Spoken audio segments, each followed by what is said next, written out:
All set? Great. All right, good afternoon and welcome, everybody. This is a regularly scheduled city council workshop, although it's a bit irregular because we're here on Wednesday. Today's Wednesday, October 16th. It is 5:15 p.m. Around the table, we have Councilor Fournier, Councilor Yakabaga, Councilor Haas, Councilor Schaefer, myself, Council Chair Pelletier, Councilor Dean, and Councilor Fish, and we are joined at the table by our city manager, Debbie Lurie. First thing up tonight is the memo on the encampment closure. Sure. So as you know, we have been working with our community partners for some time, as well as statewide agencies to try to facilitate a more comprehensive and seamless approach for individuals who are in need of housing. Throughout the summer months, we have had a number of partner agencies and service providers who have been engaging with individuals in the encampment. That's commonly referred to as Hope House. It is a space that gets pretty fluid in the summers. We see the population ebb and flow. So for the last 3 months, the outreach and the service providers have been working really hard to identify the individuals who are actually staying here and who are consider this their permanent home of residence. So as they've wrapped that work up, we'd like to move through the process to help facilitate the closure of this encampment. So we have obviously our partners that are working in the field as well as our service providers. This is also providing the opportunity for other community partners to participate. I think that was one of the lessons learned along Valley Avenue. It was the first time we had tried to work through a process related to an encampment. We had technical assistance here. They had a way, we worked with them to accomplish that work, but I think we've learned some lessons since then. So one of those is we know that there are a number of engaged individuals and partners in our community that we can bring into this space and make part of the resource and the outreach to make sure that we're connecting folks. So we've got that work started, and that will be happening next week. We'll be engaging with encampment residents so that we make sure that they're part of these discussions and solutions as well. We have as I said, the outreach and the service providers have a good idea of who everybody is and where they are in their process. We are going to bring together all of our service providers in the city, whether they are a service provider by a fee for service through some other agency, or whether they're just an interested member who wants to help. I think it is incumbent upon us to prioritize this location. We need to get these folks connected to the appropriate housing source and the appropriate services that they need to be successful. So I think as a community, establishing this as a priority is kind of the banner under which we're operating. We will be very thoughtful. We will be mindful to ensure that any approach is humanistic, compassionate. We will be adaptable. It's interesting, a lot of folks will say, well, there is no linear approach to addressing an individual's needs who's unhoused. You don't know what the unique barriers are. You don't know what their personal challenges may be or any other ancillary issues. So we're going to be adaptable. So we're going to start beginning some of this prep work next week. And we're going to be reaching out and talking with folks. The reason we sort of looked at this is we know in the winter time, we have a lower census within this area of the encampment. We also know that we have 41 units of permanent supportive housing that are slated to become available by the end of December. That does not mean that 41 individuals who are currently within this area will go into this. But what it does mean is we're going to be really open to the types of housing that will have the highest opportunity for an individual to succeed. We know that it may take the form of a shelter bed. It may take the form of transitional housing. It may take the form of permanent supportive housing. It may just take access to a housing unit. And we also recognize that there's an opportunity to bring folks in to warming centers as well. Obviously, that is not a either a temporary or permanent solution, but if we can get folks indoors and if we can get folks closer to the resources, I think that will benefit them in the long run. So just wanted to provide an update as to where we are. We have not posted anything at this point. We are engaging with individuals. We're bringing in our partners. And really this comes about for the safety and the security of the individuals, at this particular location. So. Questions and comments? Counselor Dean? Question on the 41 units of permits Mhm. supportive housing. Do they go to Bangor residents first? There is a protocol, and an application process, so you can't do a preference by location. That is not how housing units are assigned. It's through an application process. But the units must go to individuals who fall into one of the 4 categories of homelessness. Counselor Fish? With the outreach workers that have been out there in the past few months, trying to identify who the encampment individuals are and where they're coming from and you know why they're here. Obviously, they're homeless, but that's not the reason all of them are here. Do we have any statistics or any information? The outreach purpose of outreach is to create a relationship with individuals of trust. They have to build trust and relationships so that the individual can be honest and open with the barriers and what their struggles are. So we don't dive into that. But wasn't that one of our objectives? It's an objective. Is it related wholly? Do we need to fix the system statewide and work to support that? You bet. But our focus right now is on prioritizing connecting these individuals to appropriate living situations. For those who may be watching at home, just a note that Counselor Leonard has joined us. Counselor Haas? When the outreach workers are out there and starting this process, you said they're gonna start next week. So Basic, next week, what we're gonna do is we're gonna meet, we have a separate meeting with they are gonna meet separately with the residents, with a representative of the city. The other part that's gonna happen is we're gonna have, our homeless response manager had followed up with all of the, potential partners in our community. And kind of said, hey, here's an opportunity. We've gotten really good feedback. So we've got a number of community partners who are gonna step into the space and kind of talk about what they can bring, to help for a resolution for individuals. So they're gonna have the conversations next week. Outreach has been ongoing about connecting people into some form of housing. So I think it was, what's today? Wednesday. So yesterday, whether it's going into treatment, we've had people who have returned family, we have people who have gained access to permanent housing. So it kind of runs the gamut. It's whatever is going to meet that person's needs at that particular time. So for example, if we've also have relationships whereby we've had some folks who have chosen to go into treatment and we're coming out of treatment have looked for a safe place to be. So we've worked with some of the local sober living facilities to make sure that we can facilitate someone coming out of a treatment space into a safe living space and not having to return to a space that may have been triggering. when we closed Valley Avenue, that was not in the cold season, No, it was in April. right? And I know it was posted prior to that there would be no additional campers allowed in there.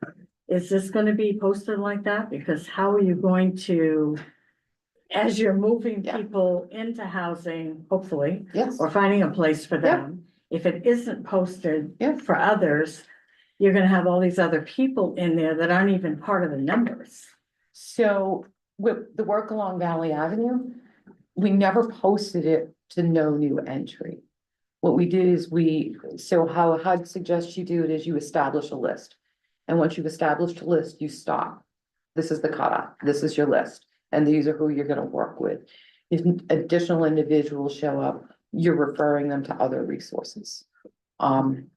I think we did talk about trying to kind of limit the new entry, but what we do know is we have limited on the boots on the ground resources.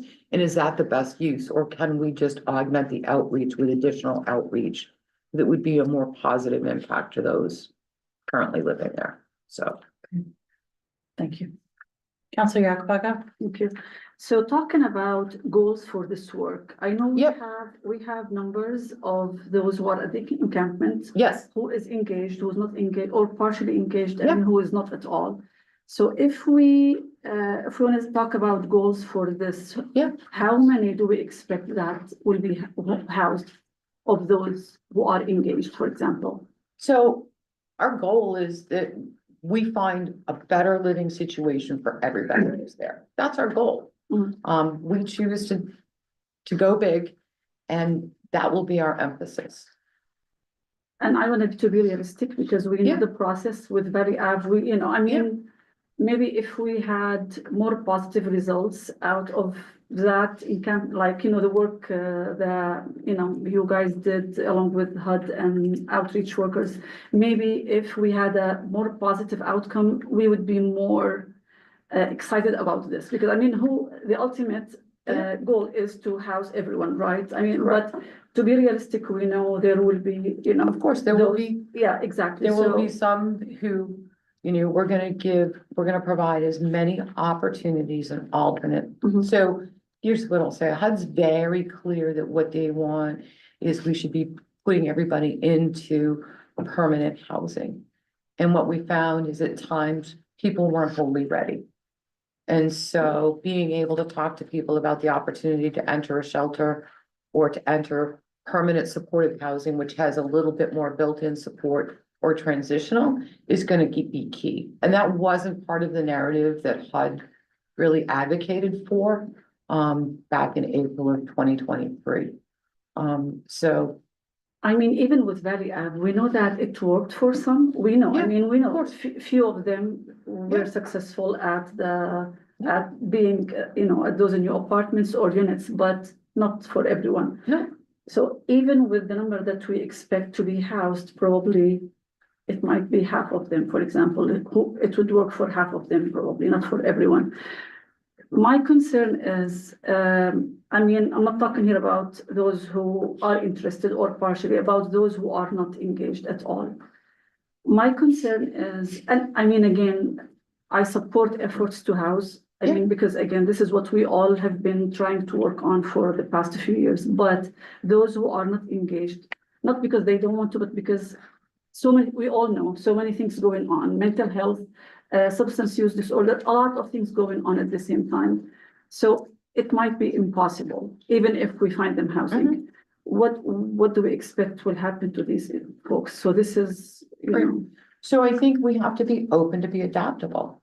And I think to be able, if we're encountering particular barriers that's inhibiting our work, we're gonna talk about what's the workaround, what's the alternate solution, and we will come back. Because I think what has been felt, and I totally understand it, is that we haven't shared the information. So there will be regular updates provided to the city council. We'll also post them publicly. We will include sort of an update on the process of our community partners. And we will when HUD was here, they were here for X amount of days, and you're gonna go this, and this is what you're gonna do. We are now, what's today, the 16th, so we are 75 days out. So we have time to build that momentum, to reassess, and we will continue to do that. And if we feel that there's a significant shift that you ought to be aware of and the public ought to be aware of, we will bring that forward on a proactive basis. Yeah, I think it's, as we know, that some folks in the community have reached out about things happening, and especially because of the encampment, the parents came to talk to us.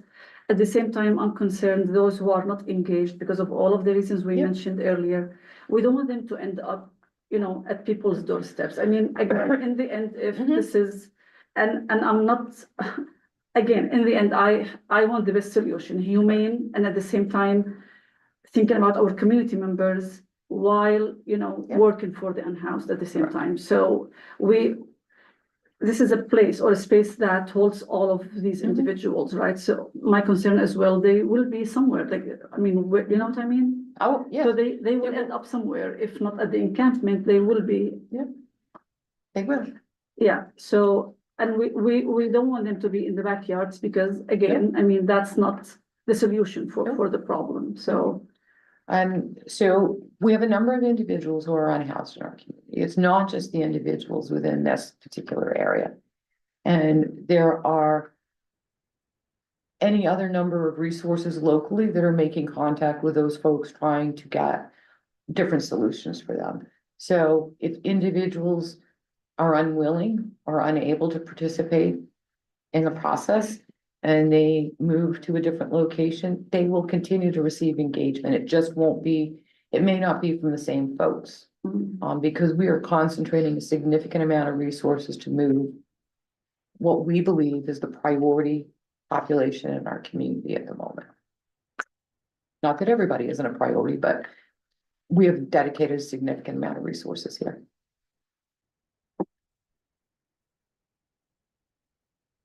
Any questions and comments? Councilor Fish? And, I think as, Council Yakubaga was saying, I think that, it's been about a year that I've been on council. And it seems like the same conversation keeps coming up, and it's, the same conversation. That, the encampment went from winter when we had a small group, Right. which seemed like we could have had better control, or I know that it's a very mobile group and it's very multifaceted and very complex, but at the same time, I think we are a city and we have leaders and we have a lot of outreach and we have a lot of groups that we work with, and it just seems a lot of public reaches out to me too. They don't understand, and to be quite frank, I don't understand how we don't have at least some basic numbers, even percentages that, yes, 80% of them seem to be Bangor or the greater Bangor. We have a lot of criminal activity that's boiling over into our community. We have businesses near the encampment that are having poor experiences. And yes, at the same time, we want to help the people. And I know it's a lot of mental health, a lot of, substance use issues. But at the same time, I think we as the leaders don't really have a good explanation of why we don't know who's there and what they're doing. And, I think for months, we were going to get a registration, or we were going to work collaboratively with the outreach people and have a better handle about who's there and what they're doing. Yeah. And I don't know, it just seems like we as leaders are failing. And we're not only failing the individuals that are there, but we're failing our community and our city by not having a better handle on this. And, I don't know, maybe we need to have more workshops, maybe we need to have more conversations. But for me, for 1 year, I'm hearing the same conversation I heard my first month on committee. So I don't know, I mean, I don't know what else we can do, but we're not working it right. And part of the problem is there isn't data. And so the data that we can get from outreach, because of the partnerships we support, is just very much name, what are the barriers, what are the needs? So, back,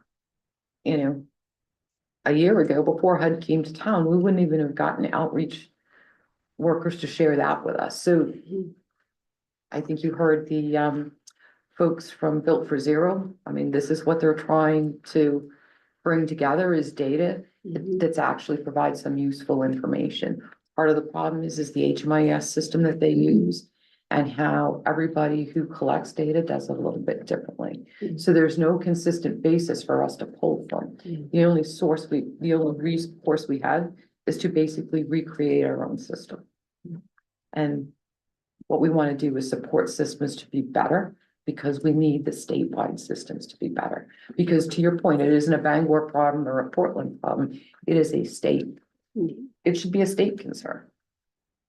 Councilor Fournier? I was just gonna say, I think this is a good plan. the fact that we're partnering with all the other organizations, that are dealing with a lot of these individuals, I think is good. I know, it will be compassionate on everything that happens,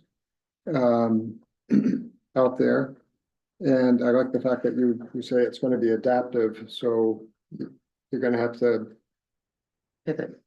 yeah, I was trying to think of another basketball, Alec. And I would be able to pivot, but you're going to have to, give and take, so. Councilor Akbaka? I just want to talk about data. I think we did a good job starting last year, and then I don't know, things fell apart. We were not collecting data anymore. I think at one point it stopped, so we did not have a number of the new individuals who joined the encampment or whoever is new in town. So we stopped, and I remember we had this conversation earlier, I don't know, a few months ago. So can we resume that? Because I mean, this is how we would know who needs help, who needs housing, who needs what. I think it's the key to supporting them is to have at least, a data to base our work on. I think what we're gonna start with is we're gonna start with the data with the individuals within this encampment. And then try to build up from there. Because again, we don't collect the data. The data isn't collected by us, and frankly, we're not always able to access it. And that's an issue of the statewide HMIS system. And so you heard them come and talk about they're trying to clean up the data so that you actually have a good understanding of what it is from a hub's perspective. And they continue to work on that. So I think what we're committed to today is good data for you on the individuals within the encampment. Characteristics, traits, outcomes, whatever, so that you have that. And then I think if we can get through this work, what will allow us to do is those frontline workers who are spending the time there are gonna transition over into the warming center so that we can get the data from the warming centers. But the number does not stay the same. The Oh, number changes. So we're talking about 73 today, but it might be 80 tomorrow.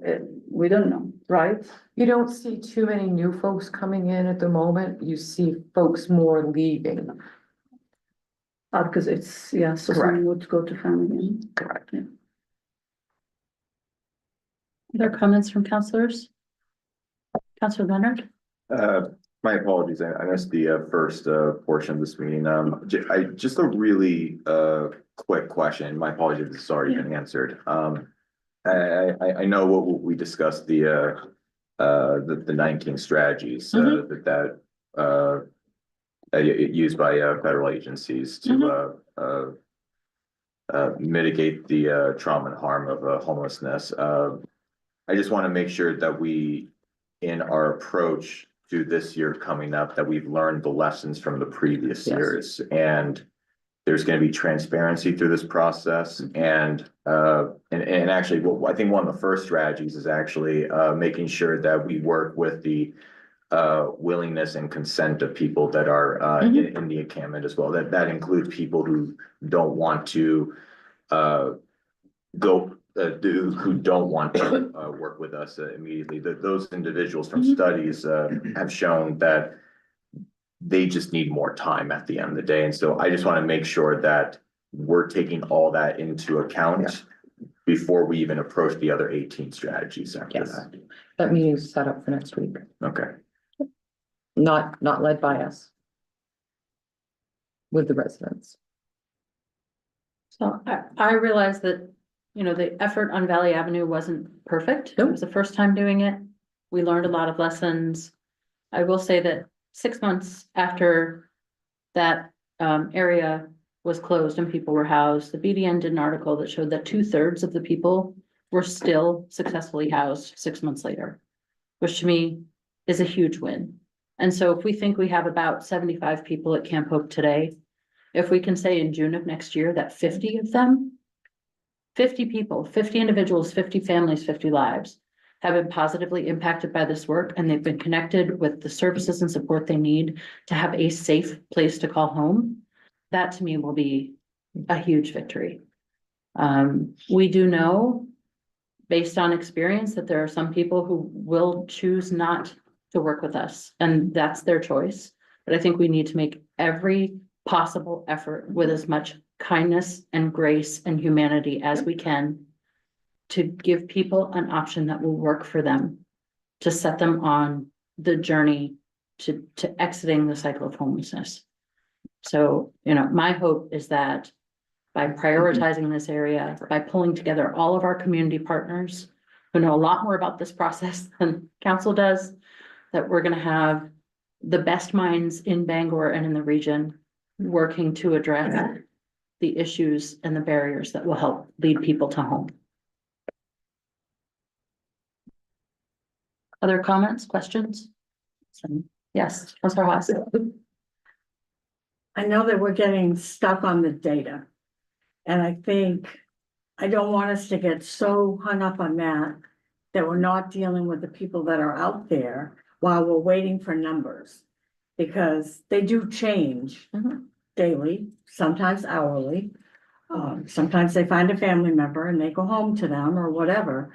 But we've got the partners there ready to go. I hope that we will just start the push and work with who we have. And as we pick up data, that's great, but we tend to get bogged down sometimes in asking for things that we don't get.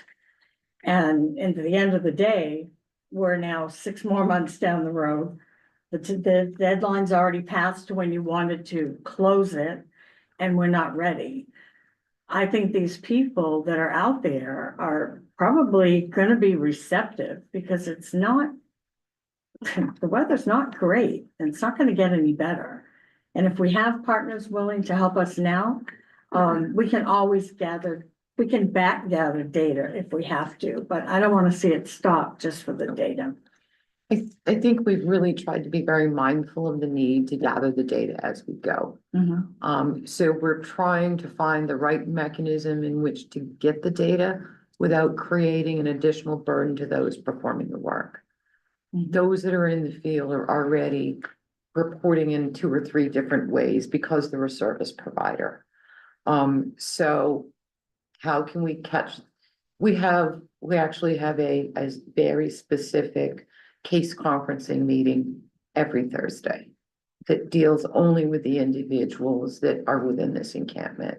So we've created and carved out a space so that we can talk about. And so I think from the city's perspective, one of the things that we can lend a hand on is trying to be able to kind of hash mark the data as they talk through the people, and we're going pretty quickly, is to kind of help track sort of the major points, like how many individuals have housing assistance, how many individuals have entered treatment, how many individuals, and even though outreach is there every day, some days people aren't willing to engage. And some days you're not going to see somebody. So it's, did anybody see so-and-so this week? I saw them. And being able, they do a good job at creating partnerships amongst themselves and the other service providers. Well, Debbie isn't willing to talk to me. She's just had it with me. Oh, well, that's okay. I'll give Debbie a try. And so they swap off because it is about that personal connection. So I think one of the pieces that the city is going to try to help augment in that weekly meeting is sort of gathering the pieces of data so that we can come back and report. And this is including healthcare too, right? Yes, there is healthcare outreach within the encampment at least once a week, if not more. Yep. I have one last question, I promise. So we know there was some illegal activity there. Yes. And maybe like it's addressed somehow. We know there's investigation and. Yeah. So the question is, those who are not engaged, are they the same people who are part of this or different individuals? So any investigation that we've conducted has resulted in arrests. So I think the last time we ended up arresting several folks from an investigative standpoint. Those that aren't engaging could fall into a variety of categories. They could be so mired in their health related issues that they're just not able to engage. Frankly, there are people who just don't want to.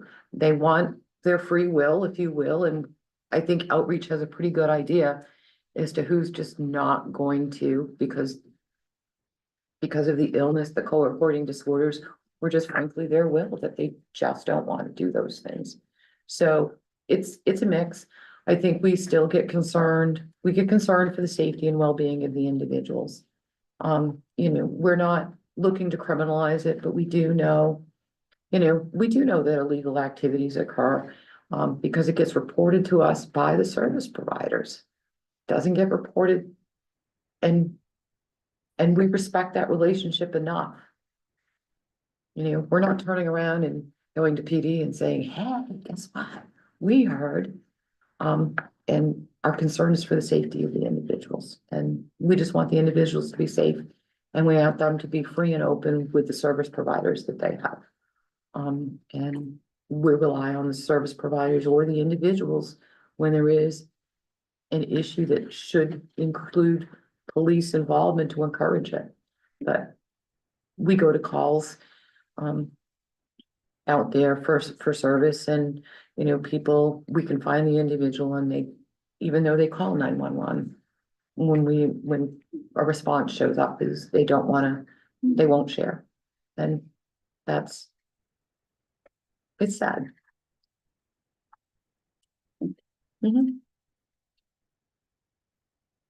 All right, thank you for the update. You're We'll welcome. Move on to the next item on the agenda, which is the assessor's update on the rebound project. Yep, those chair warm.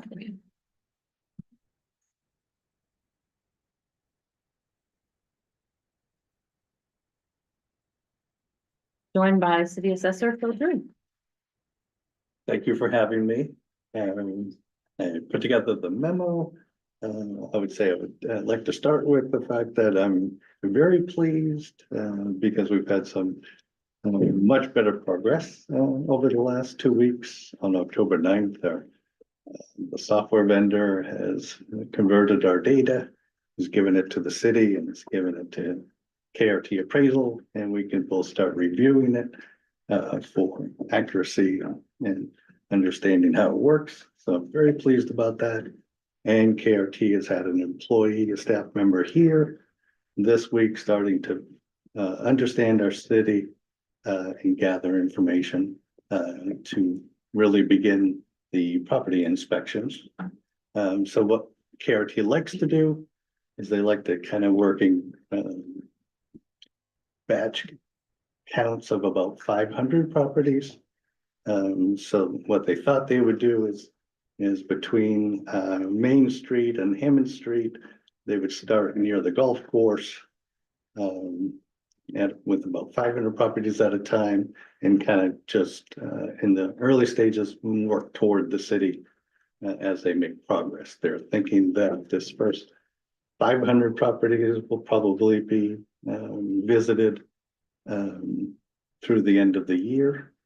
So that should be pretty good progress.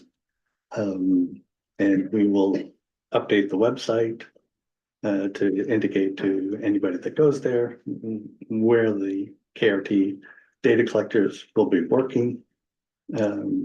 And so when they start their work in the field, everybody will have already received that postcard from them, informing them that in a short while, someone will be there to do the inspection.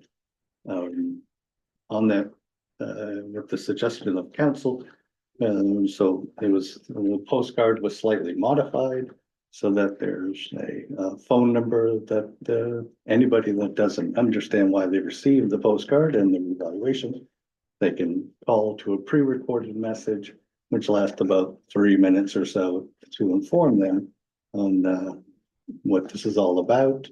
And then they can actually leave a message for me. They go to my email. So I'll make sure that they get answered if they need additional information at that time. And the second topic here is just kind of talking about the project timeline and important dates in 2026. So we're in 2024. but really, it's not gonna take long before we're in calendar year 2026. Time seems to fly. With the reevaluation in 2026, they really want to generate the values as of April 1st. So they analyze the data up to April 1st of 2026. So it takes a couple months in May and June to really do the work and then finalize everything in July. I am pleased that KRT was here and they have not requested any modification to the timeline. So it's my understanding that they think they could accomplish it in that time period. And I think as far as the timeline is concerned, really what they do is in May of 2026, they will be able to analyze all those sales, finalize their valuation model, and then go into the field. They'll have the valuation report, they'll drive up to the property, and they'll actually have an appraiser that does the final check to say, okay, here's the value, here's the, you know, just with my experience of working in the city and throughout New England, and looking at the property from the outside, is it pretty well described? And then at that time, that's when they can analyze and review multiple properties in a neighborhood to see, is there some consistency in that process? And then in about the first week of June, then they're able to finalize those taxable values. And that pretty much kind of coincides with my annual information that I provide to the finance committee as far as what the preliminary total value will be. And of course, that would be prior to any hearings or reviews that are conducted with property owners. KRT looks at our community and they would probably expect about 800 reviews. Anybody that wants one to be completed, but that would be their estimate of the number of reviews that would be requested. So I would say that kind of coincides with the city's, this finance committee's work. It doesn't necessarily coincide with necessarily developing the budget in January or February for the city manager. But that's the process that will be for any community doing the value as of April 1st. You use the sales through March 30th, and then you incorporate those into your analysis. So that's kind of fixed. We will be pushing, encouraging the company to hit this timetable. But knowing where we've started later than expected, I doubt there's any chance of them finishing early. I think this was what was in the RFP, and well, this was in the contract as a result of the RFP. And I'm just happy that they haven't asked for any extension of time, and that we should still hit these the valuation timetable. Thank you. Counselor Schaefer? My one question is about going back to the phone number. Is there also gonna be a website that people can look at? Is there gonna be information or something on the card for that? Yeah, KRT has their own website. Okay. Yep. Or anything that would be And- on the city's website to like call the city, but is there anything to direct the city to say, yes, this is legit? Cause we get, KRT won't mean anything to the city of Bangor. Right, we can have a link right on the website to their website. Okay. Yep. Other questions or comments on the reval? Very happy to see the timeline is so far Yeah. on track. even though there was a delay in starting. So Thank you. it looks like you're starting in my neighborhood. So I noticed. I'm gonna clean Is up, that your neighborhood? clean up my living room a little bit. Okay, very good. Okay, Thank you. thank you.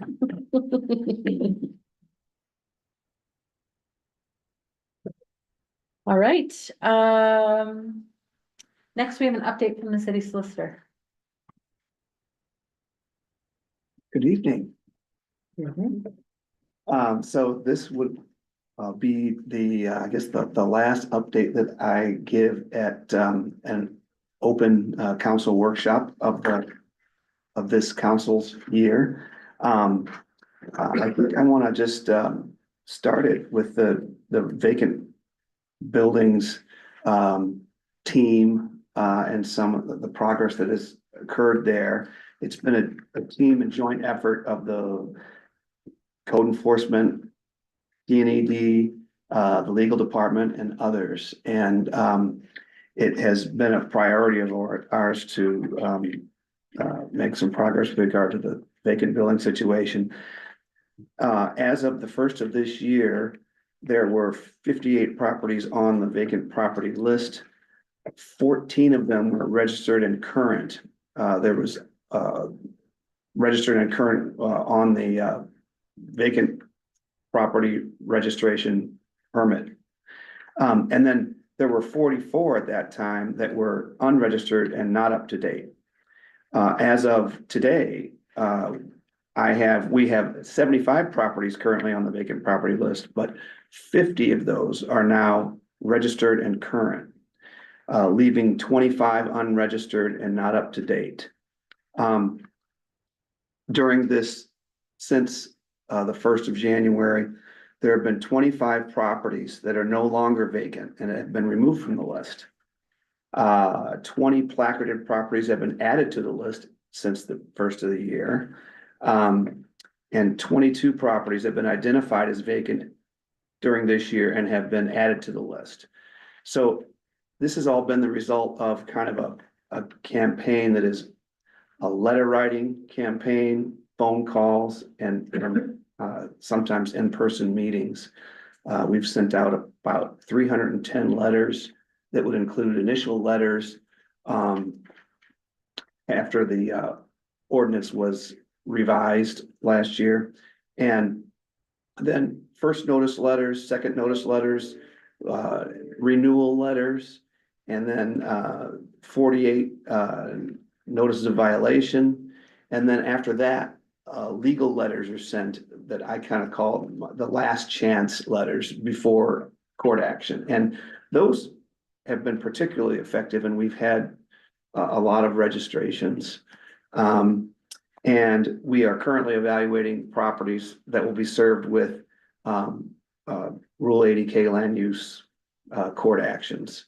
But that number keeps getting smaller as properties are registered. So I think there's been a good deal of progress, and I think the current registrations are a step toward further reduction from the vacant buildings. We've updated a number of policies in this year. Some of them that I think Assistant Solicitor Grace Ennis spoke to the committee last week about the event permit policy and revisions to ordinances on public parks and public property, as well as some tweaks to the event permit policy itself, with the goal being to make the event permit policy appropriately enforceable. We've worked with finance department and others to revise the matured tax lien policy. It's had 2 changes this year in response to 2 statutory changes. And we have a proposed amendment to the Bangor City Charter, Article 6, Section 3, which is the removing the limit on the number of petitions for candidates for office that citizens can sign. And that will be on the ballot this November. As you know, the legal department is also the staff liaison to the Board of Appeals. Since 2024 started, we have had 5 appeals to the Board of Appeals. They are all completed. There are none pending at this moment. The legal department also regularly covers the planning board meetings and advises on procedural and legal issues, and is currently working on amending the planning board bylaws. There have been a couple of areas where the assistant solicitor has become more involved. The Freedom of Access Act requests. Grace was designated as the city's public access officer, which serves as a resource within the city concerning FOA questions and compliance. It doesn't mean that every FOA request goes through Grace or the legal department. We have created a balance that we think is a good balance between the many FOA requests that are made, those that can be handled and responded to routinely and appropriately directly by the departments receiving the request, and then those that are either difficult or broad enough where legal needs to be involved directly to facilitate appropriate timely responses, and those often involve coordinating multiple departments in response to bigger requests.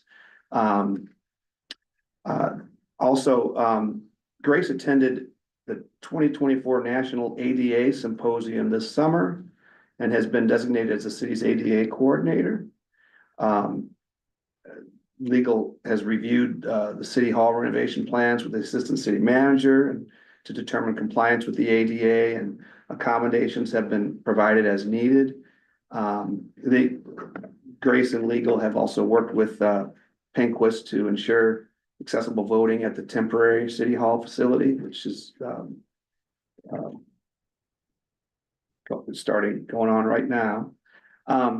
I do want to give you a little update on the loitering ordinance. There no longer appear to be people standing on the narrow, dangerous medians and the high volume and high speed traffic areas.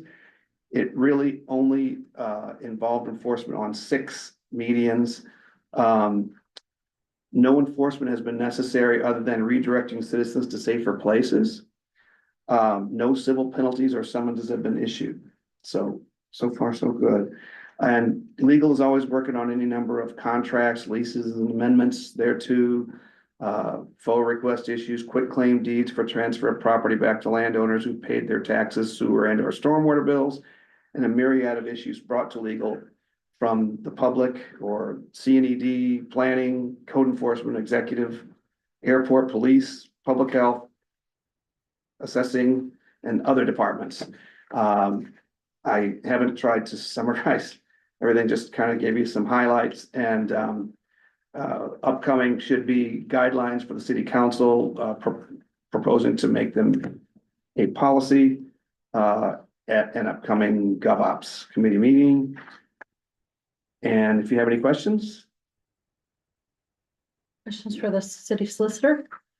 Yes, Councilor Fish. Do we get a lot of freedom of information requests? Yes, we do. On average, would you have a guess about how many? It seems to be ever increasing, but they don't all come through the legal department, so I don't have numbers on those, but the bigger ones and the more complicated ones, the legal department has directly had to facilitate. We've done about 30 of those bigger, more difficult ones over this year, and but there are a lot more that other departments routinely respond to without having to consult us. And then other times they consult us, but they handle it themselves. So I don't have any hard numbers on the overall request, but there seems to be more and more. Thank you. Councilor Fournier.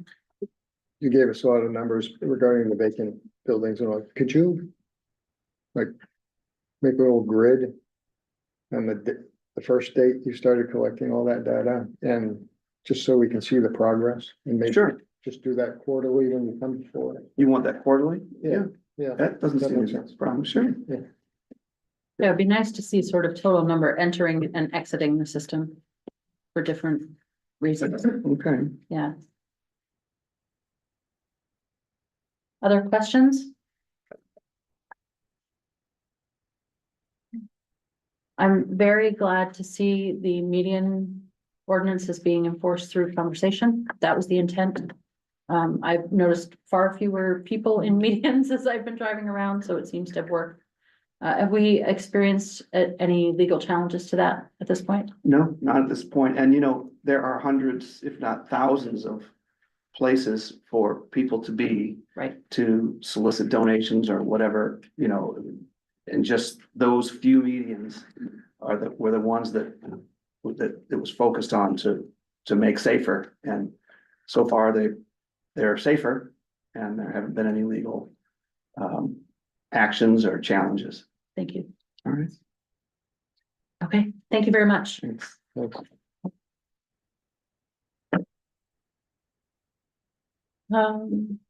The next item is a discussion of advocacy letter to eliminate the work permit backlog. So, just to give you all some background on it. Both, I believe, this year and last year, when I attended the National League of Cities conference, when we were on the Hill for Hill Day, one of the issues that we were talking about was work permits for immigrants and asylum seekers, and making sure that when people come to a community, they have the opportunity to seek employment right away, so they can help build a life for their family, so they can help start paying their bills, saving up for a place to call home. So this was an email request that was sent to me that I shared with Debbie and asked if we could bring it to full council for discussion on whether or not we would want to sign on as the city of Bangor in support. Debbie. Do you have a staff recommendation on this? Has staff had a chance to take a look? So, we have not delved into it deeply, but I do know that this has been a priority for the city in past years, for the state in many cases, and I know that, Senator Collins and Senator King continue to advocate for this, especially when you look in areas who are looking for seasonal help, the ability to actually get individuals here to be able to do jobs. And then folks that are here, especially folks that come through the legal process of becoming, community members for us, limiting their ability to engage in work seems counterproductive.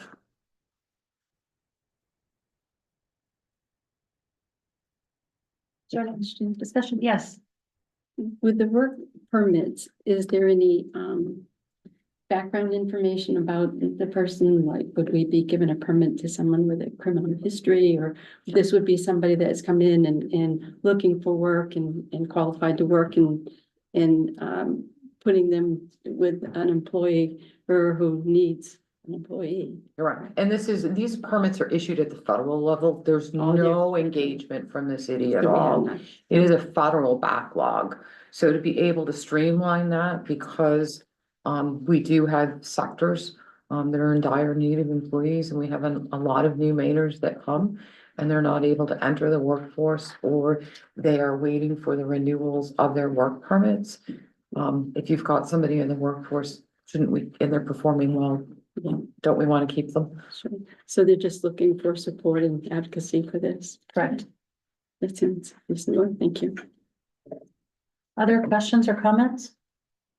Do we need a staff recommendation? Do we need a motion? Do we need a thumbs up? What is the? I think we would, thumbs up. Kind of a thumbs up. If everybody order is to supportive, sign on. if nobody has any concerns, we'll go ahead and submit.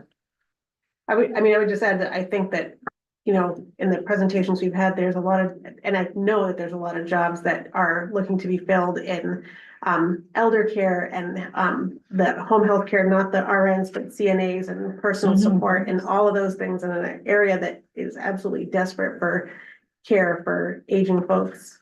That's one area. The other one is, I know they said, Catholic Charities shared that Aramark is a big employer, and that's food service, and they are constantly looking for folks up there. So I would totally support this, and just, we have jobs that need to be filled that people are needed for. When people are working, they're paying taxes. Yep, yeah.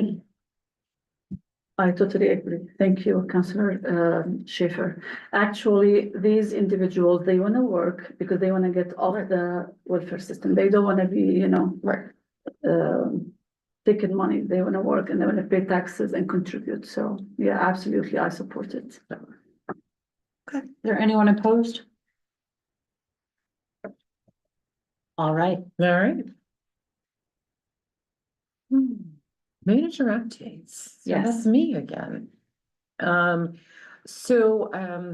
have three, updates on requests for letters of support, all of which I believe you will all support, so I'll just read through them and if there's any concerns. Both the Bangor and the Handon Public Schools are gonna be applying for funding through the opioid recovery trust. There's a special, set aside for funding for schools. And they had reached out to our public health department because our public health department has been in partnership with both schools to positively impact student health and wellness. And so they are looking support for their application for funding through the opioid recovery trust. We also had a request from PCHC for a letter of support for their application to the opioid recovery trust for funding to support Hope House. Clearly, the city council is on record with supporting Hope House. They made it very clear that if awarded funding through this process, even though the application goes in through PCHC, that it stays with the Hope House. So it would transfer over to when Preble Street takes over. So didn't think there'd be any opposition to those. I don't see any. Okay. Just wanted to, we're trying to help City Clerk Goodwin out here a little bit. And limit the number of extra things. She's trying to come to a committee for things like that. So in the past, and again this year, Bangor High School has a class who's volunteered to assist in the November 5th election. So Maine law governing elections does allow us to appoint residents who are 16 years or older, who are conditionally registered to vote to serve as election clerks. So at your next council meeting, there's actually going to be an order on appointing these students as election clerks. It's a great opportunity for students to really learn about all of the duties involved with an election, as well as the laws that govern the administration of elections. And, maybe we can attract, future clerks to the world. So just wanted to give you that update. Couple of questions Yeah. about that. Are they gonna come to the council meetings? I'll ask Lisa. And I assume that they receive the same training as anyone who would Yes, be they doing do. election duties. Yep. Okay, great. Yep. Oh, Counselor Leonard. Just a quick question. I was just curious, but by this, that there weren't any legal issues regarding students participating. It just works out fine. It does. It's been Alright. supported by the government class in the past. And there is a specific stipulation in state law that if you are 16 years of age or older and conditionally registered, that you can serve in this capacity. That's interesting. Okay, Yeah. thank you. It's a great educational opportunity. It is. And great exposure. Counselor Schaefer? My question is, are they all residents of Bangor? Or is it, so they had to be registered, like I residents? believe so. I'm gonna say yes, but. Just since didn't Bangor verify pulls in that. from other Yeah. communities, I just wasn't. Yeah. I'm sure. I think it's great. I think they've done it before in the They past have. too. So Yeah. I think it's a wonderful opportunity. Counselor Fournier? Do we have a number of who I- might be interested? I don't know how many will be appointed. But yes, I can see in my notes that yes, they are residents. Okay. Because you Just have to be residents to work. Yep. Other questions or comments on that? All right. So as tends to happen sometimes, we just became aware of an opportunity through Maine DOT, who will be making some discretionary funding available. That we believe we could access to put together another CDL class to increase our workforce, specifically in the area of public transit. In the past, when we have done our CDL classes, we've staffed it with our own folks. We just don't have that capacity right now. But we do believe that we have opportunities to partner with existing schools and supplement those efforts. So we may not be able to take on the whole process, but can we augment a day here and there to allow that to move forward? Of course, we found out about it, I think, late last week, and they need to turn around a letter of interest this week. So we're still doing our due diligence, but we anticipate we'll be submitting a letter of interest. And it would have to come back to you all for sort of an approval after the fact. So we're just kind of, I think everybody would be supportive. I think we looked back and the last CDL class that we did where we obtained 5 public transit drivers, we still retain 4 of those. So it really was a very successful program, and any opportunity to replicate and duplicate would be good for us. So, Excellent. The faster we do that, the faster we can get Saturday service back. amen. Okay. Okay. I've also, a couple of you have raised, sort of, a lot of times you're hearing public comment or questions or statements getting made, and that doesn't, I'm trying to find a way to bring it back, to close the circle and bring the loop back to you all.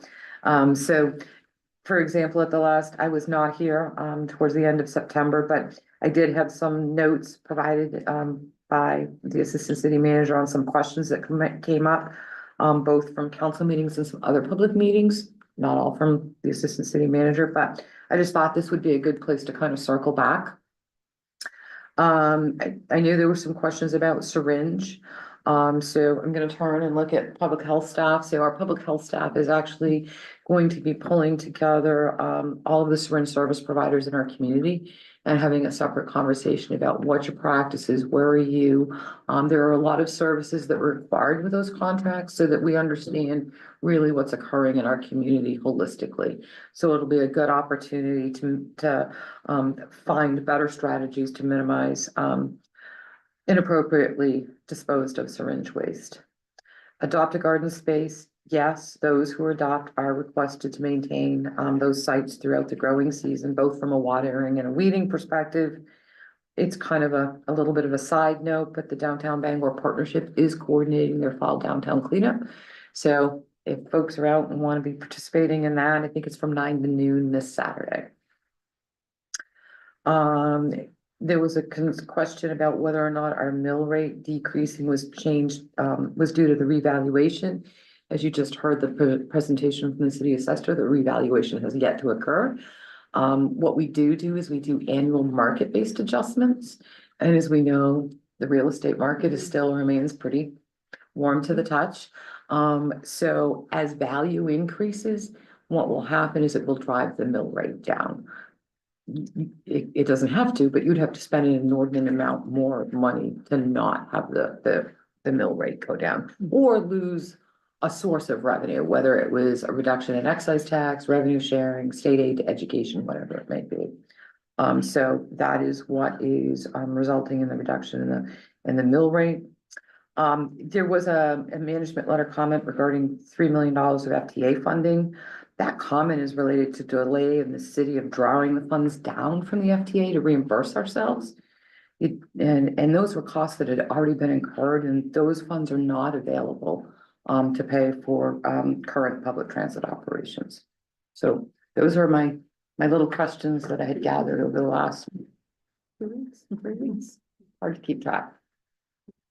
Any other questions or comments for the city manager?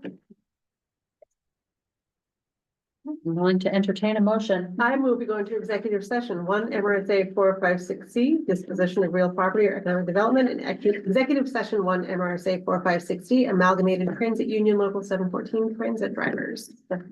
Thank you. We have a motion. We have a second. Roll call vote. Counselor Leonard. Yes. Counselor Fish. Yes. Counselor Dean. Yes. Counselor Schaefer. Yes.